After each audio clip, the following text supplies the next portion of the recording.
Hey, good morning. Christine Regan Lake here. Welcome to The Art of a Life Well Lived. Today I want to talk to you about dating apathy. What happens when you get to the point where you've had a number of negative experiences and you become really apathetic and you're just totally not into dating, you don't even care. But before I get into everything, I did want to ask you, if you've not subscribed to my channel, I would love for you to do that. That helps me get my message out, and hit the bell button if you want to be notified when I upload new content. Okay, great. So let's talk about apathy. And let me tell you that I am definitely speaking from my own experience in terms of where I just reach a point where I get like, I'm just not into it, not into dating. I've been separated. I separated from my husband 10 years ago, and we've been divorced for 7. So essentially, though, I've kind of been, in the dating pool for 10 years, had a few relationships, but probably 8 of the last 10 years I've been single. And so I definitely understand what happens where you become apathetic and you're just you just don't care and you're not into it. And, at some level you have like an intellectual idea that it would be nice for you to be in an intimate connection with someone, a relationship, get married again, whatever your personal goals are. But like emotionally, you just can't you just can't get there. You're just like, you don't take any action to try to, I'm not on any dating sites and stuff like that. So there's two main reasons, two significant reasons why apathy can unfold for you. And those two things is hormones, estrogen and testosterone issues for both men and women. And the other one is just emotional baggage, where you've just had so many negative experiences that you're like, you know what? I've had so many disappointments. I'm just not willing to put myself out there again. I have zero hope, or, where you just kind of lose hope in the opposite sex and you just think, you know what, it's not worth my time. I'm not putting myself out there. I'm not opening up to my heart again to people who aren't ready, who play games, who, inconsistent energy, whatever. So let's first talk about the hormone issue, because I don't think this is as widely known. An issue with regard to dating is the hormone issues.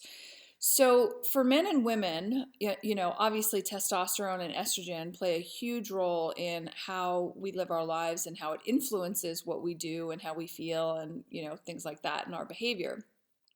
So for a man, if a man is kind of apathetic, and if a man is expecting a woman to be the pursuer, then that's a telltale sign that the man has very low testosterone, because it is the man's role. The man is the hunter.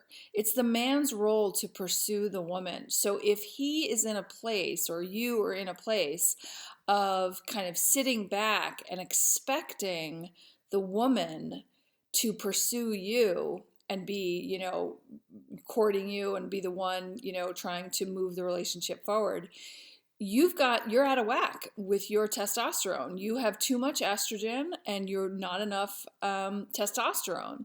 So how does that happen? How do men end up with too much estrogen and not enough testosterone? Well, there's several reasons. One, there are a lot of foods that are very estrogenic, as well as all those plastic bottles that you see, the water bottles, Sprite, whatever vessel, whatever you're drinking in that plastic bottle. A lot of those plastic bottles are estrogenic. And what happens is the liquid inside of it starts breaking down and absorbing the estrogen. So when you're drinking those bottled water out of the plastic bottle, or, drinks from other plastic bottles, you're consuming estrogen, and that is screwing up your testosterone, estrogen levels in your body. So not only does that screw it up in terms of like your emotional state, but it's also physiologically causing issues. Like, this is why a lot of men end up with man boobs, or they end up like infertile, because they're just not making enough testosterone. These estrogenic bottles and a lot of the estrogenic that is added to the food supply are affecting men negatively. So that's one thing to consider. The other thing is that the way to build testosterone naturally is to, anytime a man is out there pursuing his goals, making things happen, that is when he will naturally build testosterone. So if you are a man and you are, kind of apathetic about dating, you can't seem to, put yourself out there, take the risks, you're too afraid of rejection, you've got to up your testosterone. And when you do that, that will give you the courage to then risk getting rejected. Yeah, of course, no one likes being rejected. It feels like shit. No one likes it. But the reality is, if you don't take a risk, there's no reward. So you can just be apathetic and alone for the rest of your life, or you can build up the courage to say, okay, you know what? I'm going to ask her out. I'm going to call her up. I'm going to follow up on that date. And stop expecting her to pursue you, because that is feminine energy. The men are the pursuers. They are the hunters. They are the one who drive the relationship. Okay, so that's with regard to men. Now, what about women? So women, if a woman is out of balance with her hormones, more than likely, especially if she's single, a woman who is single and has to carry the burden of everything herself, all the bills are, have to be paid by her, all that other stuff, that drives up her testosterone energy, and her estrogen is too low. And when her estrogen is too low, she can be sitting across from her soulmate, and she won't see him, because all she'll see is everything he's not, because her estrogen is too low. She has to boost her estrogen. So gentlemen, if there's someone you're interested in, a woman that you're interested in, and you're really wanting her to notice you and pay attention to you, one of the best things you can do to help boost her estrogen, for her to be interested in you, is to do things for her. Because when a woman carries the weight of everything herself, it just physiologically increases her testosterone and throws her out of whack, and it's harder for her to be attracted to you. So if you go out of your way and do nice things for her and boost her estrogen, then she will become more balanced, and then she can become more open to you. But when her estrogen is low, because she's carrying the weight of everything on her shoulders, it's harder for her to do that. So men, that's just something that you can do for a woman that you're interested in. Women, what can you do? So, how do you boost your estrogen? It's about allowing yourself to receive, ask for help. Ask for help. A lot of times independent women have a hard time asking for help, but the reality is, it's okay to ask for help. Like, we can't do everything all alone. We're human beings. We're here to help each other and, support each other. And so when you need help, ask for it, and then really acknowledge and allow yourself to receive it, and really remember and have gratitude for the men who do step up and do support you, whether it's a brother, a coworker, a friend, whoever. Okay. So the other thing is, so that's the hormone piece. So what's the second piece to why people can become apathetic?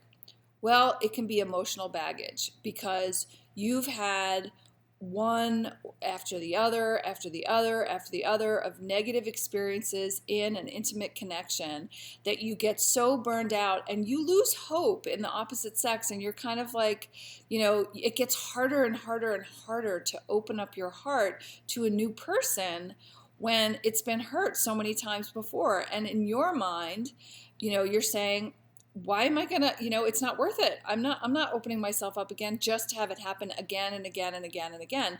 Well, so the thing about that is, if you want to be able to transcend your fear of being hurt, fear of opening up your heart, you have to be courageous.